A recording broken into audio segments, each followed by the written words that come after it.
Assalamualaikum warahmatullahi wabarakatuh. Jumpa lagi dengan saya Tinon Al-Audi NIM 14014 19147, nomor presensi 11, rombel D, PGSD, FIP UNES.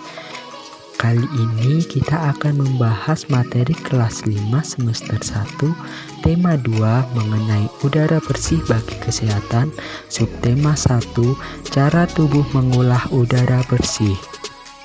Adapun tujuan dari pembelajaran ini adalah dengan video interaktif, siswa mampu menuliskan organ pernapasan pada manusia dan fungsinya. Dengan mengamati video cara kerja organ pernapasan manusia, siswa mampu menuliskan cara kerja pernapasan manusia. Dan dengan mengamati alat peraga pernapasan pada manusia, siswa mampu membuat alat peraga pada pernapasan manusia. Sekarang coba kalian hirup nafas, lalu hembuskan. Apa yang kalian rasakan? Nah, kalian sedang bernafas. Ingat, salah satu ciri makhluk hidup adalah bernafas. Lalu, apa itu bernafas? Bernafas adalah proses menghirup udara yang mengandung oksigen atau O2 dan mengeluarkan karbon dioksida atau CO2 dari paru-paru. Mengapa kita dapat bernafas? Jawabannya karena kita memiliki organ pernafasan. Organ pernafasan tersebut bekerja sama menjadi satu, menyusun suatu mekanisme pernafasan pada manusia. Udara yang kita hirup dapat keluar kembali melalui saluran pernafasan. Saluran pernapasan pada manusia yang pertama ada hidung.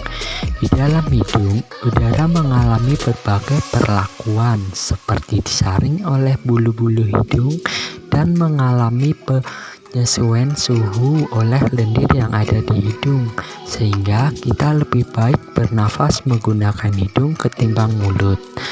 Yang kedua ada trakea. Nah, udara yang masuk ke rongga hidung diteruskan ke trakea. Batang tenggorokan atau trakea tersusun atas tulang rawan yang bercabang menjadi dua yang disebut bronkus. Bronkus ini bercabang ke paru-paru sebelah kiri dan sebelah kanan. Kemudian ada paru-paru. Paru-paru kita terletak di dalam rongga dada di atas diafragma. Apa itu diafragma? Diafragma adalah sekat antara rongga dada dan rongga perut. Manusia memiliki sepasang paru-paru kanan dan kiri. Paru-paru kanan memiliki 3 gelambir dan paru-paru kiri memiliki 2 gelambir.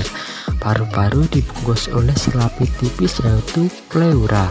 Di dalam paru-paru, cabang tenggorokan atau bronkus membentuk percabangan yang disebut bronkiolus, dan bronkiolus langsung menuju gelembung-gelembung yang ada di paru-paru yang disebut dengan alveolus. Bagian-bagian paru-paru dapat disaksikan pada gambar ini.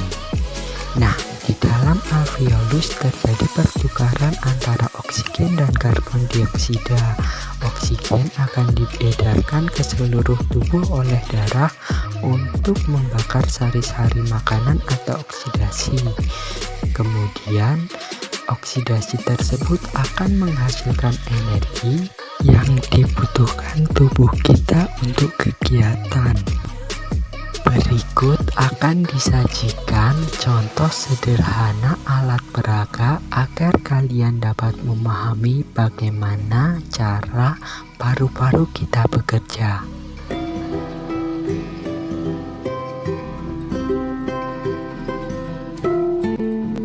Untuk membuat model paru-paru manusia ini, bahan-bahan yang dibutuhkan adalah 3 buah balon, 2 buah sedotan, 1 botol air minum ukuran 1 liter, plastisin ini bisa diganti dengan tanah liat kalau susah didapatkan. Kemudian selotip, dan kita membutuhkan gunting. Langkah pertama, botol air minum ini kita potong di bagian bawah dengan menggunakan gunting, sehingga akan tampak seperti ini. Langkah kedua, kedua ujung sedotan ini kita masukkan ke dalam balon. Kemudian kita ikat keduanya menjadi satu dengan menggunakan karet, atau bisa juga menggunakan plastising, sehingga akan tampak seperti ini. Langkah selanjutnya, rangkaian yang sudah kita buat tadi kita masukkan melalui bagian dalam botol sampai ujung sedotannya keluar. Kemudian kira-kira posisinya akan seperti ini.